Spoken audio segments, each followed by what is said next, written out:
শাস্তি চাই, দিদির বিচার চাই।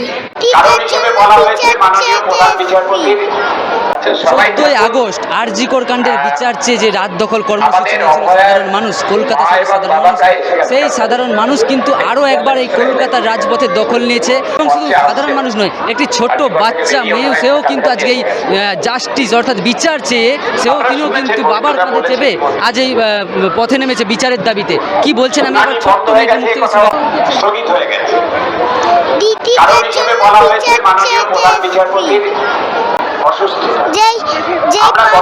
ছেলেগুলো মেরেছে তাদের জন্য বিচার চেয়েছে। কিসের জন্য আজকে এই মোমবাতি জ্বালাচ্ছেন? অন্যায়ের শাস্তি চাই, দিদির বিচার চাই। হিসেবে ভালো হয়, শিক্ষক হিসেবে ভালো হয়, প্রশাসনের